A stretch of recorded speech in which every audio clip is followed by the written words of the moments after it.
This is Curious Minnesota, a Star Tribune project that sends staff from the state's largest newsroom hunting for the answers to great questions we receive from you, our readers. We're here to answer everything you want to know about the state's people, places, and culture. Welcome to Curious Minnesota. I'm your host, Eric Roper. Today's episode of Curious Minnesota is sponsored by Primrose Schools. Many people who grew up in the Twin Cities prior to 1973 have some thrilling memories of visiting Excelsior Amusement Park. That was a long-standing theme park on the shores of Lake Minnetonka. I say this because Erica Pearson's story about Excelsior Amusement Park for Curious Minnesota was swarmed with comments from people who remembered visiting it in their youth. One 67-year-old commenter, for example, wrote that, quote, anyone my age should remember it well. And this was such a popular story that we figured that it was also worth discussing here on the podcast.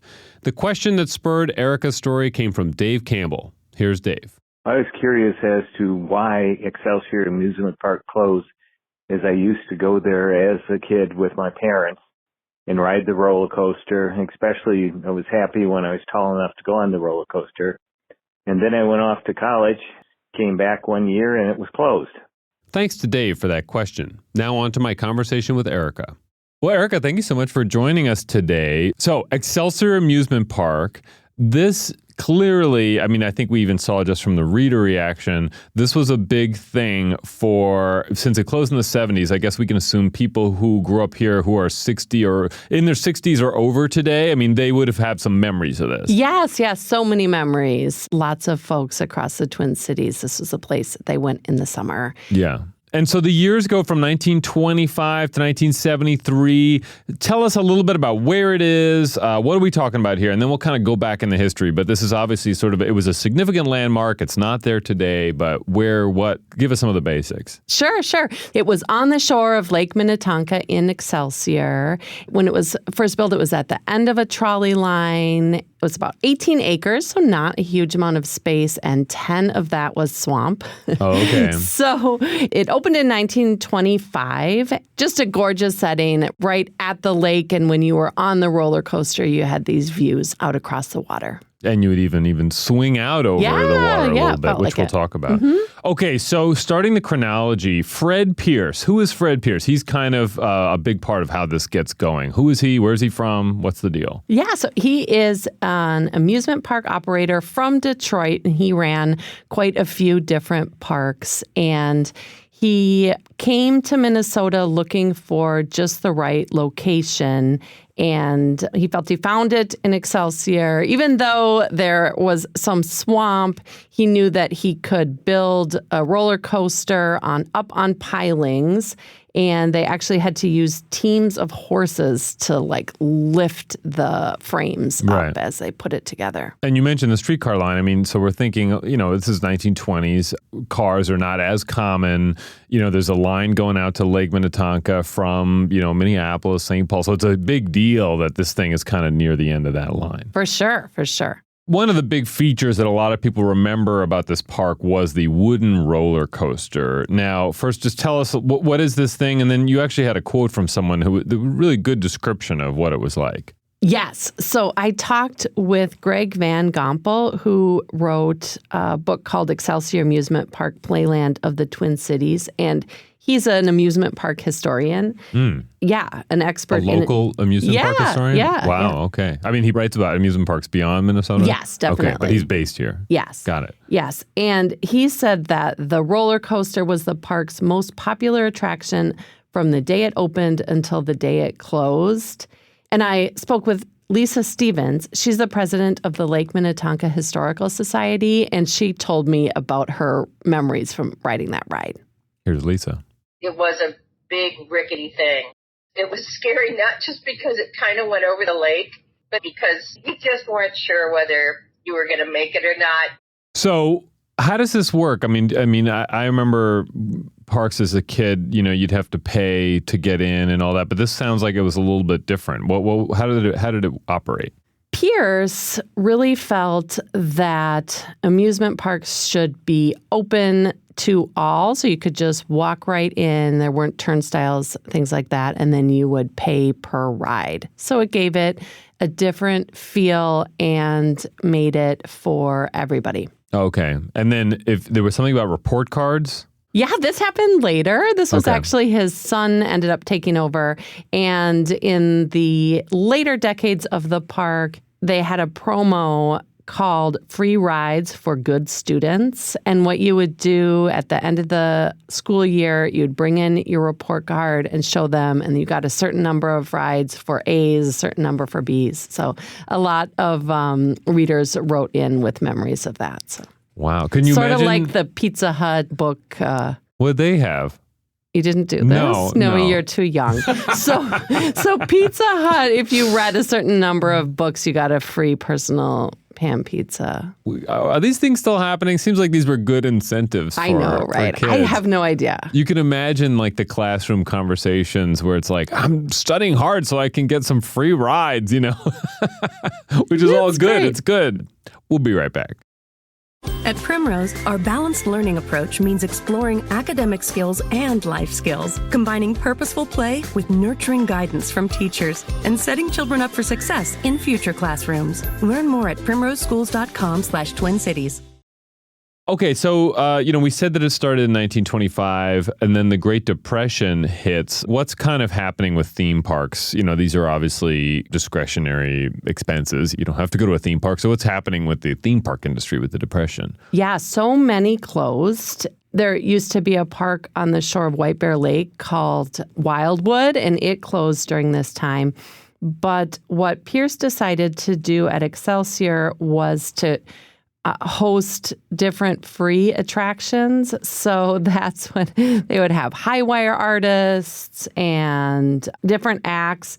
And there were even high diving ponies. Yeah, I really clued in on this when I was reading your story, the high diving ponies. Tell me a little bit about high diving ponies. I wanted to know more. This is something that, of course, animal rights proponents are horrified about, but it was something that was really popular at the time, and there would be a rider on the pony, and they would jump off of a large platform into a pool. And there's a movie called Wild Hearts Can't Be Broken that I watched many times as a child that tells the true story of a pony diver. Okay, so fast forwarding a little bit, a couple decades here, by the 60s, I love this story about the Beach Boys because it sounds like it was kind of a huge event.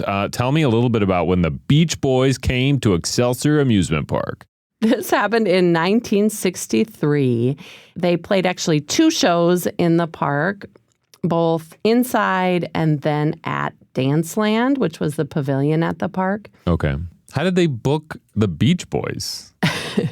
So 1963 is actually the year that they really took off. So the manager, he's a famous guy. His name is Ray Big Reggie Colohan. Okay. And he booked the Beach Boys just ahead of their ascent through the charts. Wow. So by the time they're coming to Excelsior, Surfin' USA had hit number 3 and everybody wanted to come, and the venue was full. The streets around were full. Police came. It was quite a scene. Yeah. Did it end on a happy note, or was this kind of like pandemonium?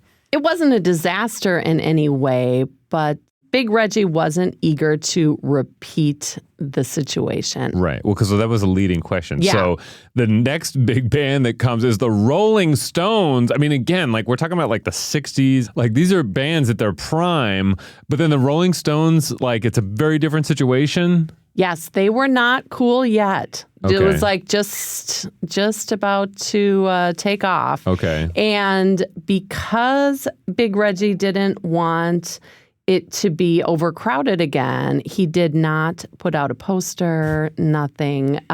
There was this sort of sly rolling. There was sort of this, little known Rolling Stone concert going on. Rolling Stones concert going on. Yeah, Hennepin History Magazine did a story about it, asking what if you had a Rolling Stone concert and nobody came? And Several hundred people came, Yeah. but it's still pretty shocking. But they didn't advertise it No. very much. Okay, I love that. Two enormous bands. One becomes this massive event and it's too big. But then they get another band right before they hit it big, and they're like, "All right, let's not go crazy here." And then, it sounds like not many people came. Yes, more of a non-event.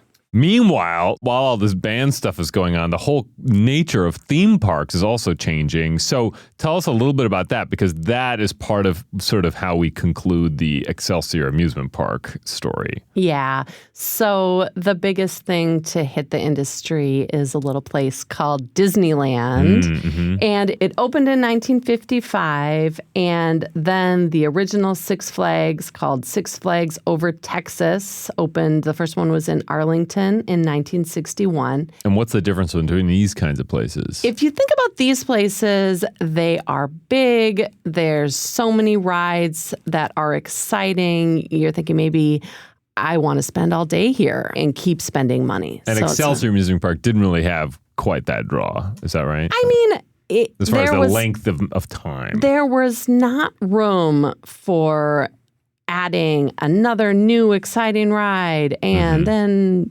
yeah. So in 1971, this sort of forces the question of what to do. Tell us a little bit about this. This involves Fred Pierce's son, Fred Jr.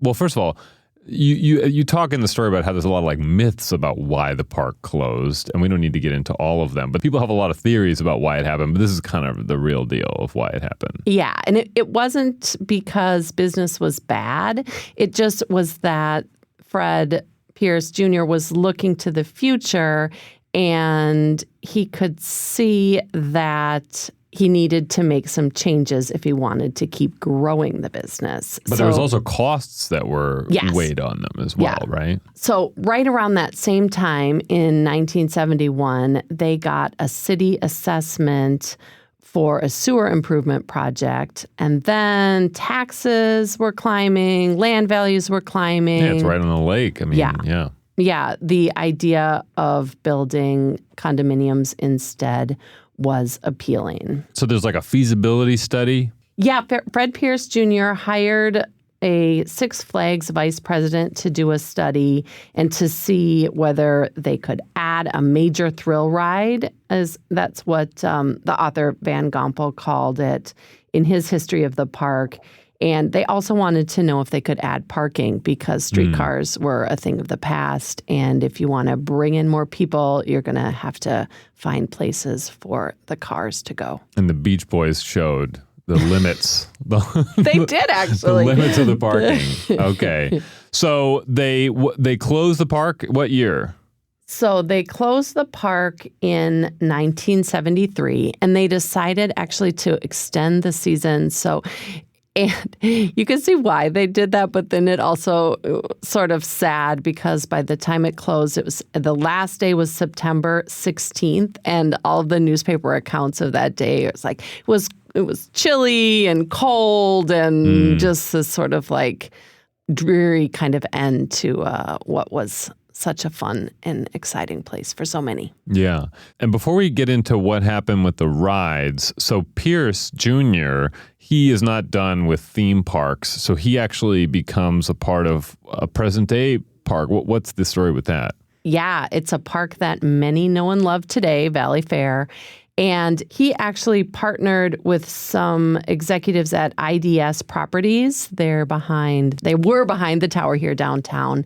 And they were developing parcels of land east of Shakopee, and that area really had the space to build something more like what Pierce was envisioning. And so some of the rides ended up there?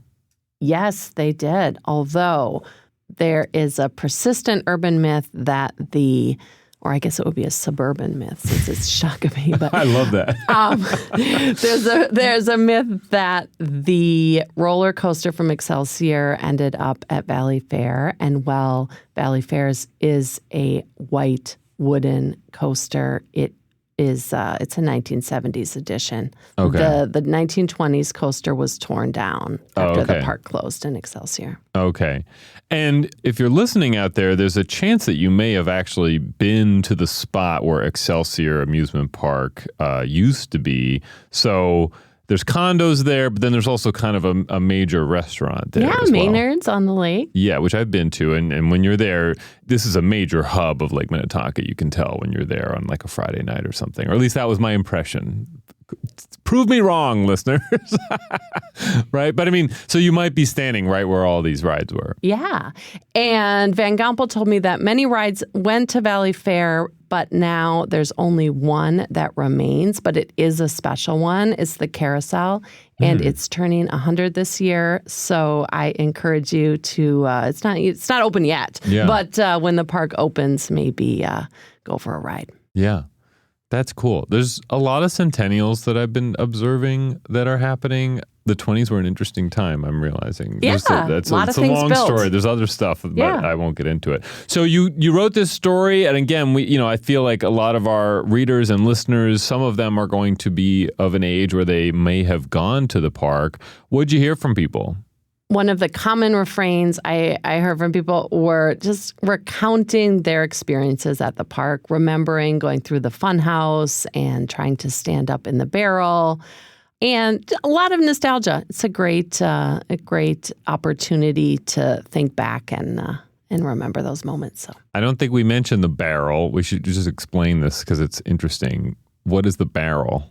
There's a picture on the story, There right? is a picture in the story, and that helped me. I've never been in a ride like this, but it was a rotating cylinder that you tried to pass through without falling down. Yeah, and it's a great photo because they're all obviously sort of falling down in a bunch of different directions. But yeah, seems chaotic. And if you're just sitting in there, you're basically almost in it's like being in a dryer or something. You're just kind of going around and around and around. Yeah, there was an attendant who would help you. Oh, good. Okay. Well, Erica, thank you so much. Fascinating history. It's interesting to sort of revive some of these memories of a place that doesn't exist anymore. But, I think we just, in seeing the traffic on the story and the feedback on the story, I mean, clearly it touched a nerve with people who really have a lot of memories of this place. Yeah. Great to be here. Thanks, Erica. Okay, that's it for today's show. Thanks, as always, to Matt Gilmer for editing this podcast. Got feedback for us or a question you'd like us to answer? Send us a note at curious@startribune.com. And if you're enjoying this show, please tell a friend about it. Thanks. Thanks for listening to Curious Minnesota. We want to hear from you. Ask questions and read more stories online at startribune.com/curious. Our show is recorded at the Star Tribune's headquarters in beautiful downtown Minneapolis, and our music is produced by Matt Gilmer. If you like the show, please rate us on iTunes or leave a review. And until next time, stay curious.